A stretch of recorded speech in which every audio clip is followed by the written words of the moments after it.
Let's start with the climate change conference. Now, you must have noticed how exceptionally hot the weather has been this week here in Ghana, at least. Well, I can tell you for a fact that inconsistent and extreme weather conditions are being recorded all over the world. And that's why world leaders are beginning to take critical steps to save the environment from the impact of climate change. Today, the UN Climate Change Conference being held in Bonn, Germany, comes to an end with obviously resolutions on the way forward. Let's cross over to Germany, where Sonia Dane is standing by. She is head of environmental desk with our partners DW. Sonia, it's good to have you. Tell us a bit about the outcomes from the conference as it's ending today and what participants are supposed to take home with them.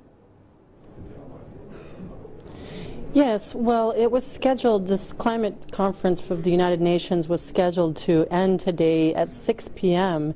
and it's looking like it might draw out a bit longer. What we're hearing now is perhaps a couple hours, and of course we are waiting to see what's going to happen. But essentially this is the discussion on the so-called rule book. So if the Paris Agreement is the constitution of climate change for the world, then the rule book is the laws and regulations that make up the way that it can be implemented. And that's what they've been working on for the past 2 weeks. Now there's a couple of sticking points that are coming out, and it seems like those are what is being discussed and why it's going to run a bit late. Now, yesterday you told us about the agreements of 20 countries, and that these 20 countries have agreed to wean themselves off of coal. What other agreements or outstanding understandings have they come to with this conference? Yeah, it came out yesterday that 20 nations around the world they pledged to exit from coal for a coal phase out, and that really is significant because it's sending a signal. It's sending a clear signal that fossil fuels are not the fuel of the future. Renewables are the fuel of the future, and these countries getting out of coal, I think it's sending the right signal in terms of getting that message across. Send the signals, but if you don't agree on timelines and the approach and how to achieve the targets, you'll probably be doing a donkey's job. So let's find out whether any key timelines agreed upon. So far, there haven't been any specific years or numbers of coal plants, for example, that are planned to be closed. And in fact, that's really what I'm hearing a lot at this conference is enough of goals. It's now time for concrete measures and steps. And I've also been hearing that it's hoped that if it's not coming out now, there's quite some disappointment that there hasn't been more of these concrete measures that have been committed to here. And I've been hearing quite some talk about, okay, then 2018 is really the year that it needs to happen, and in this year, between now and the following Conference of Parties, which will happen next year in Katowice, Poland. Well, hopefully there will be some concrete timelines then, but let's talk also about financing. Financing this plan is obviously a key component of discussions. Tell us a bit more about financial agreements and support. Has there been any like that? Yes, in fact, there has been incremental progress on this issue of finance. So if you talk about the Paris Agreement as the constitution of the world in terms of climate, and the rule book is kind of the laws that will implement it, then you also need to think it's going to need money in order to change the economies of countries around the world, both industrialized and developing countries, and to also pay for those impacts of climate change that are already happening, eroding coastlines, severe storms, heat waves, etc. So that's being called adaptation, and changing the economies is being called mitigation, and that's what the Climate Fund is really for. It's to help countries pay for this transition to clean economies and to be able to manage the effects. There was initially agreed for the Green Climate Fund, it's called, and it was a figure of $100 billion US dollars that was supposed to go into the fund yearly in 2018. And before this conference began, there was a committed about $10 billion. And now the figures that we've been seeing are, so on the one hand, some of the financiers are saying $60 billion is going to be in the fund. But the non-governmental organizations have looked more closely and they're saying, it's looking more like 20. But in any case, it looks like this gap, you might call it the finance gap, is closing a bit, and that's a significant development here.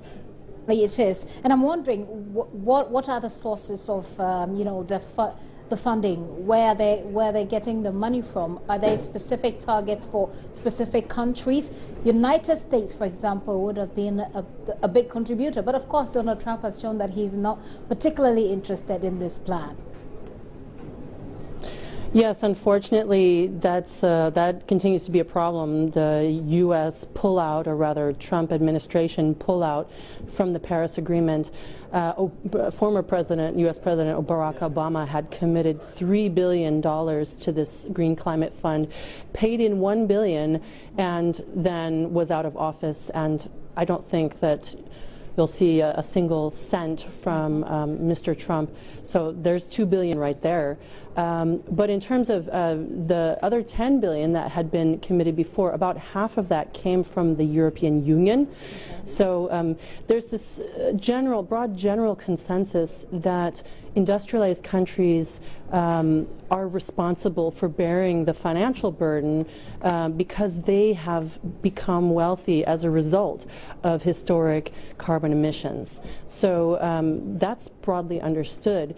In terms of actually getting that money together, that is more tricky. It's come to the point where now they're looking also at private investments or multilateral kind of investment banks like the World Bank and the IMF in terms of funding sources. And there's some cautious optimism that that this money will come through. Interesting. Let me find out from you if there was any special focus on developing countries and financial support for them as they have been pushing for that kind of financial backing for their domestic climate actions. Was there anything like this? Well, it's a bit of a side note, but it's causing quite a problem, which is the issue of Turkey. That Turkey had a specific desire to have access to the Green Climate Fund, and as you are probably aware, there are serious issues with governance in Turkey and human rights issues that have become very heated in discussions with the European Union. And so, in order to kind of get everyone on board, it was promised that Turkey would have access to the Green Climate Fund, and this then made the G77 quite upset. And so there's the kind of a backlash on that side. Interesting. Let's wrap up our conversation with what happened on the sidelines. Yesterday you told us about the We're In movement from the United States of America. Give us some sort of description, a painting in our minds as to how exactly on the sides programs have been. Well, it's interesting from my point of view. I think that the negotiations, the official negotiations, are really only part of the story, and that another large part of the story are the discussions that have been happening on the sidelines. And one of the major threads I see there is this just massive upswelling of local climate action. So climate action on the part of mayors, governors, not just in the United States, although especially in the United States in light of Trump's withdrawal from the Paris Agreement, but really around the world. So the mayor of Cape Town has been very active, and the mayor of Pittsburgh has been very active, and they've all come together, in fact, at some of these side events to really bring forward the climate action and bring it to a more community level.